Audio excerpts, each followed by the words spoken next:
The year is 1919. Germany has lost the war and the world powers are in Paris to decide how they will set the stage for global peace and bring about justice. But there's one big problem. Whose definition of peace and justice are we going to go along with?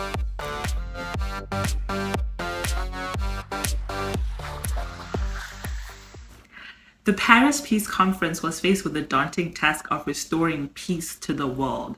And by the world, I mean Europe. The decisions being made at that conference were definitely not for total world peace. Remember, a conference in Berlin was held by European statesmen to decide how an entire continent was going to be chopped up, which kind of led to the war in the first place, but I digress. The Paris Peace Conference had to restore stability to a region wrecked by war and wailing for justice. So the Big Three emerged as the key players in the peacemaking process. So the Big Three had to negotiate the terms of peace, redraw the map of Europe, and make sure that the national interest and vision for the post-World War is realized above the other two. Easy, right? No. All three members of the Big Three had their own ideas about the results of this conference, and all of them represented three different national interests. Though one of them was going to get a quick lesson about what a national interest looks like when your nation isn't interested anymore. Woodrow Wilson.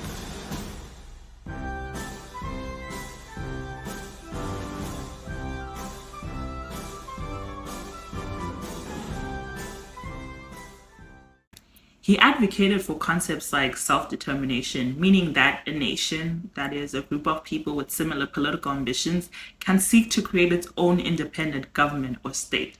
Essentially, this principle holds that nations, groups of people, have the right to decide their own future. This includes making their own laws and managing their own way of life without interference from others. The word nation is a little trickier to define, though.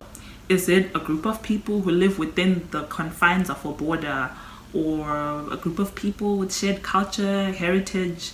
So many questions, and we'll talk more about that once we look at the lead up to World War II. President Wilson hoped to create a world in which nations could govern themselves freely.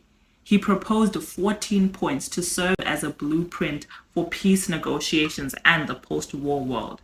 Some points included free trade, open diplomacy, and the League of Nations. I know it sounds like a football tournament no matter how many times you say it, but yeah, League of Nations. Unfortunately for President Wilson, the Senate for the first time in its history rejected a peace treaty. They feared that these agreements would compromise national sovereignty and would drag the US into the world's affairs and get entangled in its messes. Many historians explain this reaction through US isolationism. Remember, the US is an emerging world power at this time, but not yet quite established.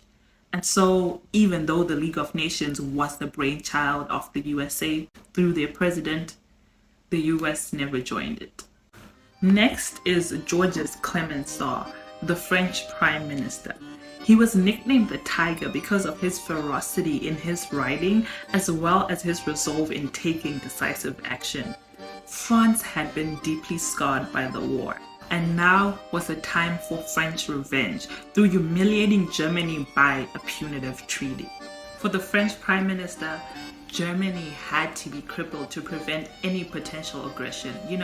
In case Germany retaliates to French retaliation and then France retaliates to the retaliation of the retaliation. But what was the retaliation even for?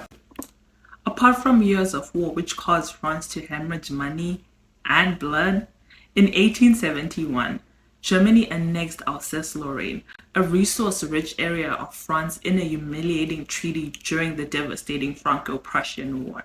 So Clemenceau wanted revenge. He wanted Germany to pay reparations, to completely disarm, and to have its territories reduced. And the third member of the Big Three? David Lloyd George. He was the British Prime Minister, and his vision was a moderate treaty. He steered the middle course and sought to address British interests without imposing excessively harsh measures.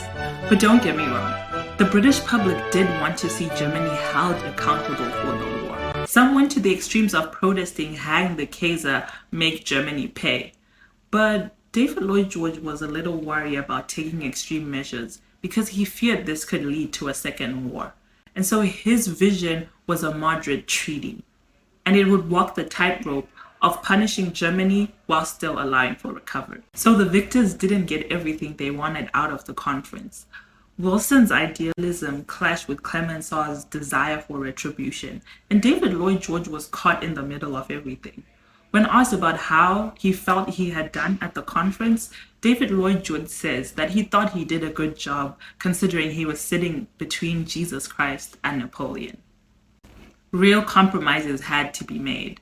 So on June 28, 1919, the Treaty of Versailles was signed by Germany and the Allied nations in the Hall of Mirrors. In the next episode, we'll explore the terms of the Treaty of Versailles and explore its ramifications. Was it a fair and just treaty? What is fairness? What is justice? Will I drink my cup of coffee? Join us next time on Hist.Ed, forging tomorrow's narratives today.